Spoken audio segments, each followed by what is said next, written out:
Hello and welcome back to my channel. We reached our hotel in Tofino and it's stunning here, but also bustling and quite pricey. Our hotel room costed $500 per night. Unbelievable, right?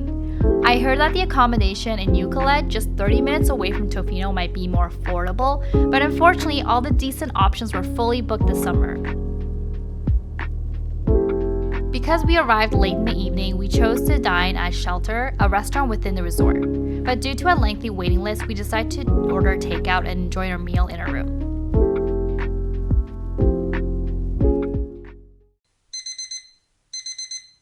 I had a pretty good sleep. Now time to get moving.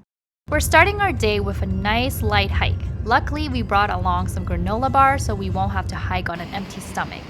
Our first hike of the day is the rainforest, Trail A and then Trail B, both 1 kilometer each.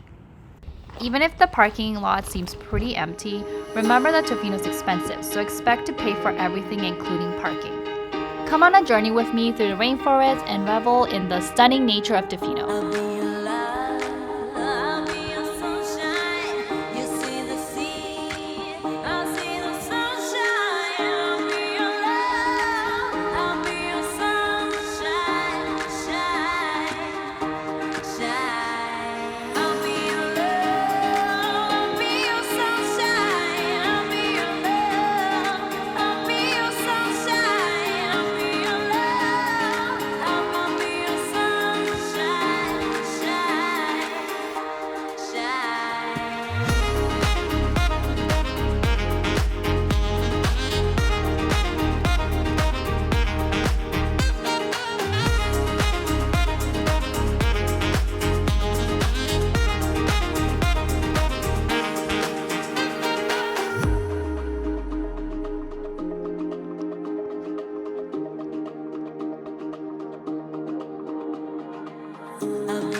I'm also so glad we brought some Gatorade on this trip to keep us hydrated. They say Tofino is the Hawaii of British Columbia, and although I've never been to Hawaii, Tofino definitely gives off a Hawaii vibe.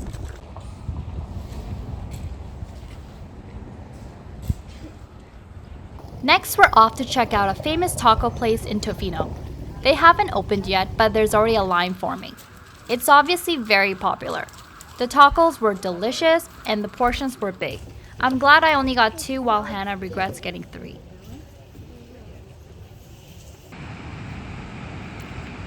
Now, on to our next hike, hidden somewhere on the beach. The hike is called Cox Bay Lookout. While looking for the entrance to the hike, I saw a lot of things washed ashore on the beach. The further I ventured from the main entrance to the beach, the more particular things I discovered strewn along the shoreline.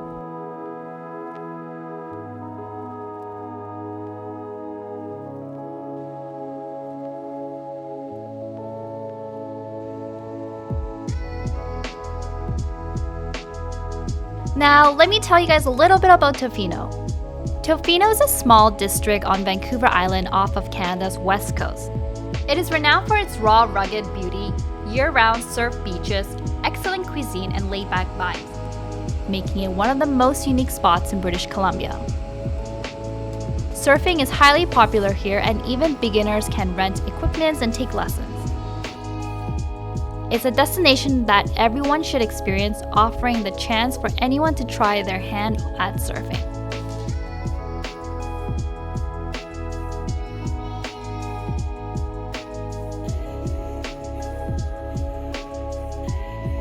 The entrance to the hike was definitely not obvious, so we had to ask around.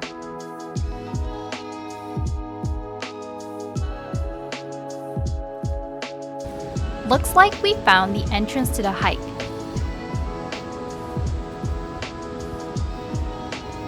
Compared to the rainforest hike, the path was not very well maintained, and there were a lot of tree roots, random rocks, and especially mud. Yes, mud. Ugh! I just recently had to buy a brand new pair of white sneakers for this trip. I really tried my best to keep them as clean as possible. There were times when we weren't too sure which way to go, but we knew that we had to go up. So we tried our best to look for paths that other people have paved by following their footprints. This hike had more incline and elevations compared to the other hike that we did in the morning. I believe that this hike is around 2.5 kilometers. Are these mushrooms growing on trees? Wait, do they even grow on trees? You definitely need some arm strength towards the end to get up. It was definitely a challenge to climb while filming. But I did this for you guys, so please subscribe. There were definitely a lot of bugs on the way up, and I'm pretty sure I touched a lot of spider webs. Oh my god.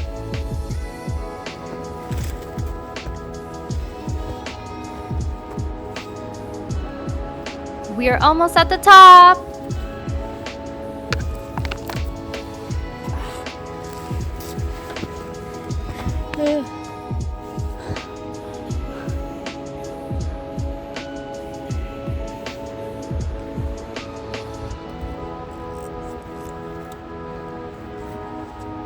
When I got to the top, I discovered the perfect spot to relax while enjoying the breathtaking view.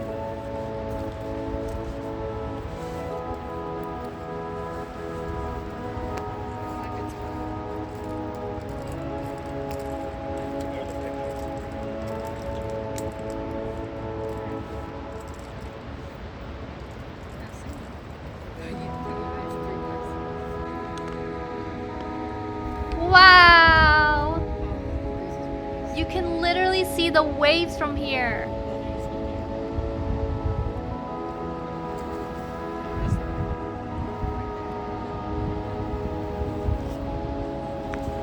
I recommend everyone to do this hike, but bring shoes you don't mind getting dirty.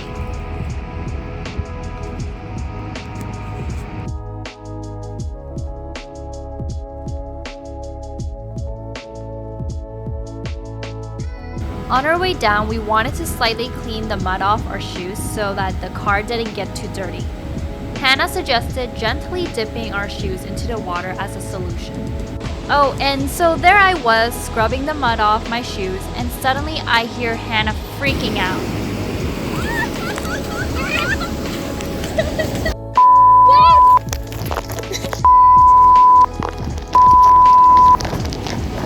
Oh my god, my socks are all wet! My socks are all wet!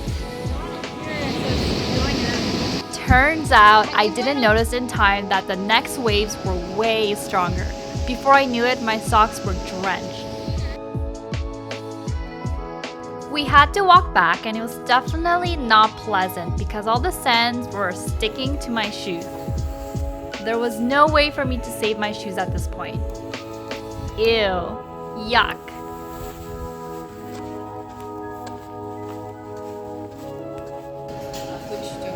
After the hike, we went to grab something to munch on and some fruit smoothie because it was a hot day.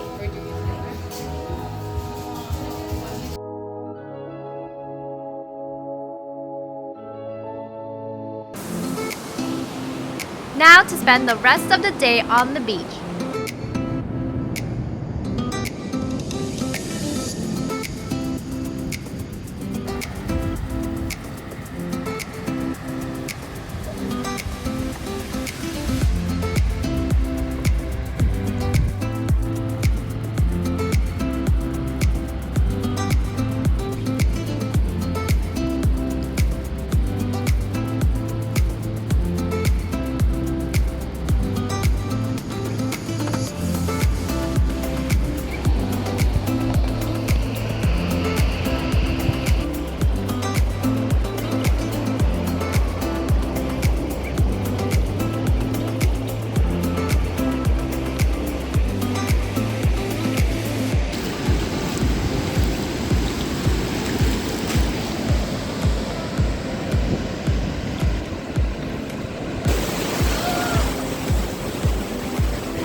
The hotel requested that we conserve water by taking shorter showers, but that felt almost impossible because I was covered in sand from the beach.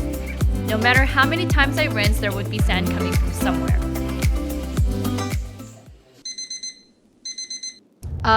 Some bad news. Our ferry back to Vancouver set sail at 8 p.m., but we found out that the highway is closing from 7 a.m. to 5 p.m. So we had to hit the road before the closure, which meant missing out on some of our plans in Tofino. Kind of sucks that we paid a lot of money to stay here, but didn't really get to stay here for very long.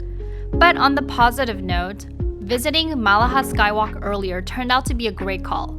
The very next day we left to Tofino, they had to shut down that part of the highway due to wildfires. For those of you who don't know what I'm talking about when I say Malaha Skywalk, you can watch my previous video where I went to Nanaimo and I visited the Malaha Skywalk. We made it to Nanaimo and had brunch, but to pass the time we chose to watch the Barbie movie in theaters before heading back on the boat to Vancouver. Well, that's it for my trip to Vancouver Island. Please like and subscribe and I'll see you guys all next week.